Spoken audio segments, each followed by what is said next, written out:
Magandang umaga guys. Pagpatuloy natin kahapon yung topic about sa paupan at saka sa karinderya guys. So guys, yung paupan ay consider natin na passive income Passive income siya dahil na minsan mo lang siya pag naipatayo mo na yung structure o yung bahay ay wala ka nang gagawin basta may nag-uupan na ay maghihintay ka na lang every month or kung anong napag-usapan nyo na monthly payment niya. Yan, wala ka nang gagawin, hintay ka na lang ng due date niya at makakaroon ka na ng income While sa ang karinderya naman ay may tuturing na active income. Kaya sinabing active income, kailangan mo talaga ng presensya dyan, kailangan talaga may gagawa, may magluluto, may magsaserve, may mamalengke para ma-convert mo yung puhunan mo sa magkaroon ka ng income guys. So yan ang isa sa or difference ng dalawa na ang isa active income na kailangan may taong gagawa at ang paupa naman ay passive income na kahit na wala ka dyan o natutulog ka, basta dumating ang due date kahit sa ibang bansa ka pa ay magkakaroon ka ng income basta mayroon ka ng naipatayo na structure or paupa guys, yung bahay.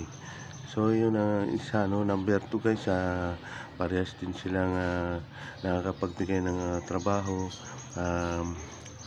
Kamo ka sa paupan pag nagpatayo ka natural makakapagbigay ka ng trabaho sa mga manggagawa sa mga construction worker, sa mga skilled worker So ganun din sa karinderya guys, siyempre papagawa mo yung pwesto mo, kailangan mo rin ng mga kasama para magawa yung yung pwesto ng karinderya mo guys.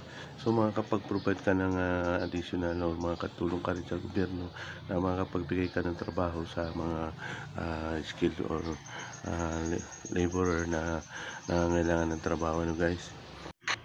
Kagaya dito sa karinderya guys ay kumuha rin kami ng isang kasama yung ipag ko guys na nagtumutulong sa atin niya na magluto, mag-serve at kung ano pang mga dapat gawin dito sa karinderya guys So nakapagbigay ka ng trabaho guys.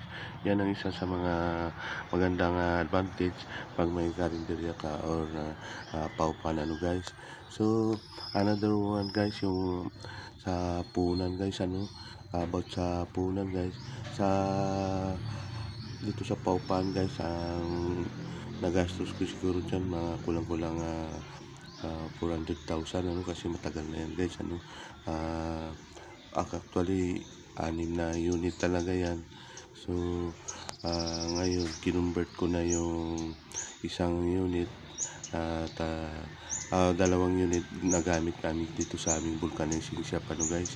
So 4 na lang yan na pinaupahan ko guys ngayon at yan nga guys, almost nasa 400,000 yung total investment ko dyan na nagamit pagpapatayo ng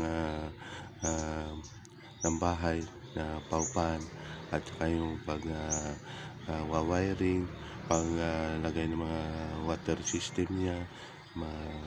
So yun ang punan dyan guys sa paupahan, medyo mas malaki compared mo sa karinderya business guys na basta may building ka o may pwesto ka na ay kahit 5,000 makakapagsimula ka na ng karinderya business guys, basta may pwesto ka na So yun ang difference nila So guys, yun lang bali ito ay continuation lang kahapon about sa paupan versus sa karinderya business So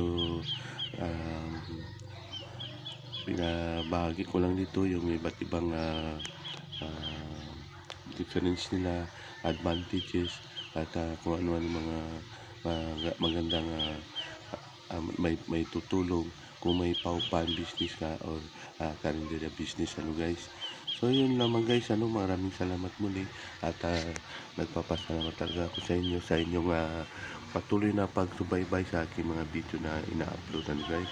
At sa mga first time lang na nakapanood ng aking video guys, baka naman uh,